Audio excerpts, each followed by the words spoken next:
নমস্কাৰ অন্য ৰাজনীতি প্ৰেক্ষাপটৰ খবৰলৈ ষ্টুডিঅ নিশা শৰ্মা বিধায়ক একে ৰছিদ আলমৰ খহনীয়া পৰিদৰ্শন মন্ত্ৰী হিমন্ত বিশ্ব শৰ্মা ক্ষুধাৰ সমালোচনা বিধায়কগৰাকীৰ লাফিকুল হত্যাকাণ্ডত কোন জড়িত চিবিআইৰ হাতত জমা আছে তদন্ত বুলিও মন্তব্য প্ৰকাশ কৰিলে একে ৰছিদ আলমে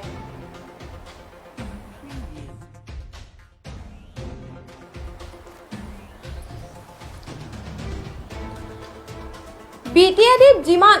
গোষ্ঠীগত সংঘৰ্ষ হৈ আছে সকলোবোৰ হিমন্ত বিশ্ব শৰ্মাই কৰোৱাইছে এইপিনে লাটিফুল হত্যাকাণ্ডত কোন জড়িত চিবিআইৰ হাতত জমা আছে তদন্তৰ তথ্য হিমন্ত বিশ্ব শৰ্মা আৰু হাগ্ৰামা মহিলাৰীয়ে ইজনে সিজনক বাক্যবাণেৰে কৰা আক্ৰমণাত্মক কথা ক'লে গোৱালপাৰা সমষ্টিৰ বিধায়ক ৰছিদ আলমে আৰু এই মুহূৰ্তত তেখেতৰ মন্তব্যখিনি আপোনালোকক শুনাই লৈছো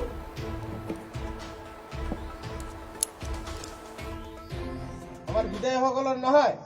ইউডিএফ কি কংগ্ৰেছৰ নেতাসকলৰ নহয় এইটো বিচাৰিছে এই মিত্ৰতাটো বিচাৰিছে সাধাৰণ ৰাইজে ভোটাৰে হয় না নহয়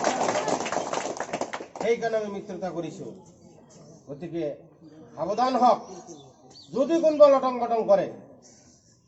কংগ্ৰেছ নেতৃত্ব হওক ইউডিএফ নেতৃত্ব হওক ৰাইজে কিন্তু শিক্ষাটো দিব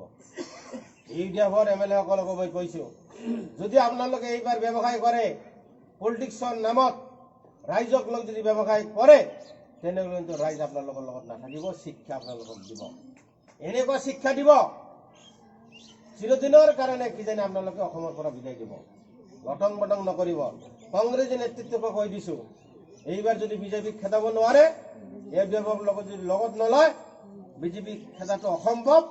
গতিকে আপোনালোকেও কিন্তু অলপ সজাগ হ'ব ৰাইজে কিন্তু দেখি আছে আৰু এই এলায়েন্সটো আমাৰ নহয়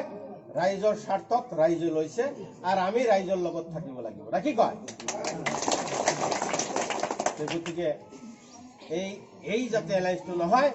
তাৰ কাৰণে বিভিন্ন ধৰণে বিজেপিয়ে প্লান কৰি আছে গম পাই আছে চেয়াৰমেন আলী কি দুখনীয়া কথাবিলাক কৈছে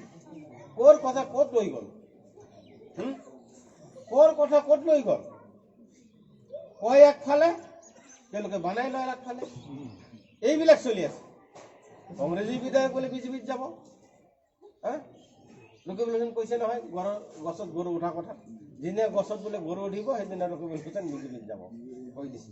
মানে তেওঁলোকে আমাৰ মাজত পাজল লগাই আছে তেওঁলোকৰ মতিভ্ৰম হৈছে কাৰণ কোনো শক্তিয়ে ভেটাতি ৰাখিব নোৱাৰে ইউডিএফ কংগ্ৰেছ একলগ হ'লে চৰকাৰ বনোৱা সেইকাৰণে তেওঁলোক মাথাত কাম কৰা নাই ইভিএম কেলেংকাৰীও কৰিব নোৱাৰিব ইভিএমতে সেইখিনি কেপাচিটি নাথাকিব ইমান ভোটত আমাৰ কেণ্ডিডেট বিলাক জিকিব ইমান ভোটত জিকিব ইভিএমতে কেলেংকাৰী কৰাৰ কেপাচিটি নাথাকিব তেওঁলোকে বুজি পাইছে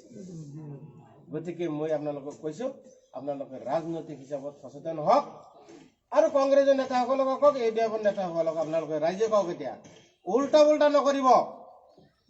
উল্টা পাল্টা কিন্তু ইমান নকৰিব যে উল্টা পাল্টা কৰিব আমি দেখি থাকিম নহয় আমাৰ বিধায়কসকল ৰকিবুল হুছেইন বিজেপিত যাব এইবিলাক কথা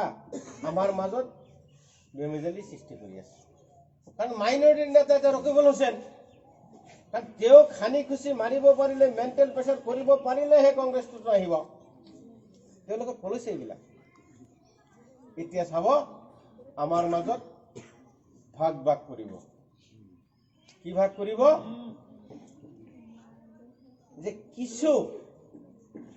মোটামুটি 8-10 জন আমাৰ মাজত কেণ্ডিডেট কৰাই দিব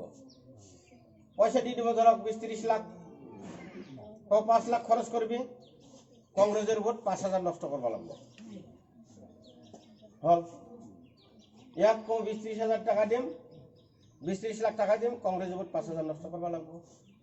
সব দি দিব তেওঁলোকৰ যিমান মহান কথা হ'ব কেণ্ডিডেট বিলাকৰ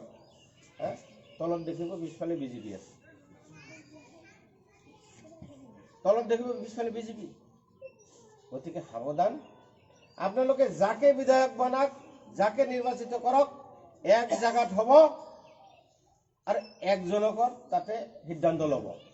খেলি ৰকিবুল হুছেইন বিজেপিত যাব এইবিলাক কথা